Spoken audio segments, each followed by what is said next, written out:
This is a CV that I did for someone who's working in Paris. And I'm Moroccan.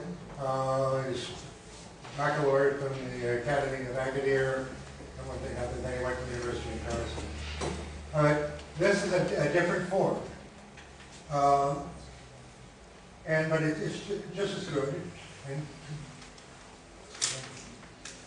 And professional experience with language is presented differently, but it's clear, it's neat. One thing I've seen in a lot of CVs here is people putting boxes, gray boxes with maybe even trim around the languages and leisure sports and professional experience. You don't need to do that. Making it pretty isn't making it any more readable. And that's the important thing. You want it to be readable. And the person that's going to read it, make it as easy as possible for him or for her. Okay. Then, if you go on, and I'm just doing this because I'm proud, a proud father. Will you go down to Christine?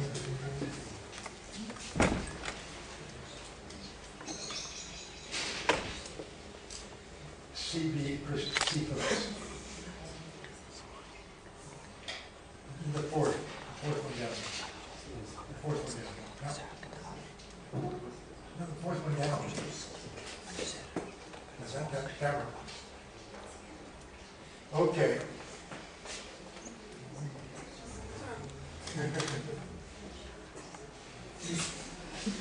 Okay. This is what you'll get as you go on through life. You'll have a crowded CV.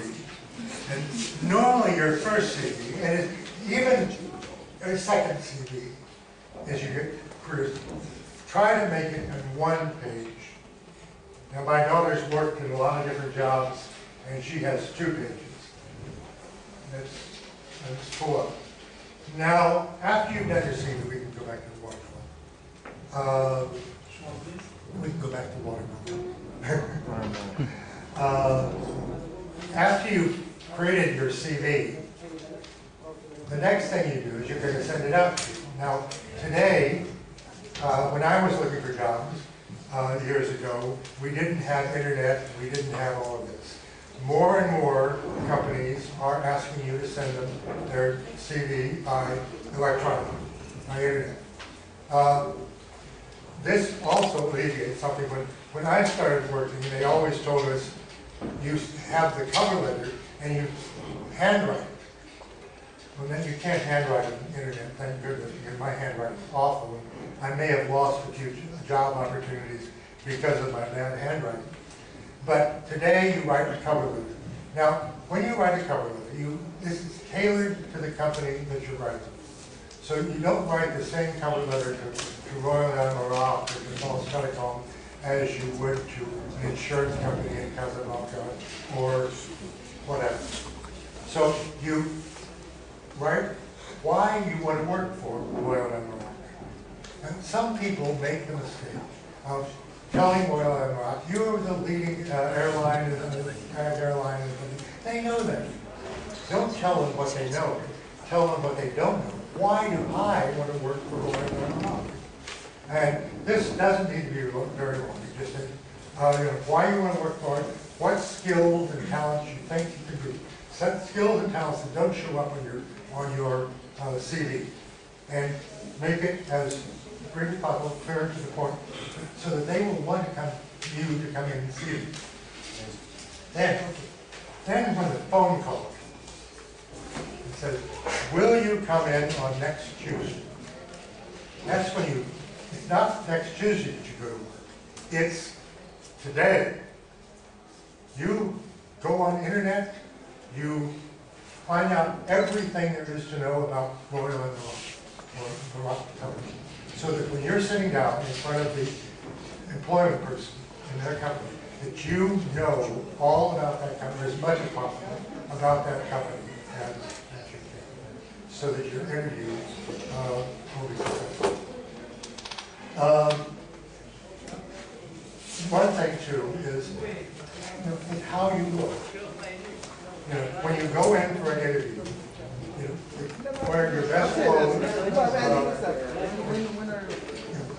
shave if you're a man, you know, whatever. But, you know, be prepared. Another thing that was mentioned yesterday, and one of my lines has been taken away from me, but when you're writing, be sure that your spelling is correct, that your capitalization is correct. Don't fall into this new habit where FOR becomes the number 4 and U becomes the letter U, and by the way, becomes BTW. This is not, this is a CV or a cover letter is not an SMS. And that's when, and once you go to work, when you're corresponding with your colleagues and when you're corresponding with, you know, people outside, also remember that a memo or a letter is not an SMS. Now, if you want to go to lunch with your person around the corner, you can send them an SMS using that language. But one thing to bear in mind, yesterday they talked about the number of people unemployed with high degrees.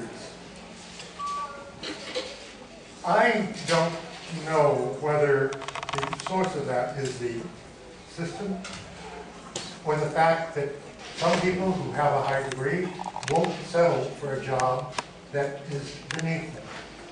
That could be part of it. You know, if you have a master's, you know, I'm taking a job that, you know, somebody with a BA could do, or maybe somebody without a degree. The important thing is beginning to work, getting the work experience, working with the public, and just getting out there and learning. In my life, I have done any number of jobs that I thought were beneath me. But I told people I did it for pleasure because I enjoyed eating. Thank you.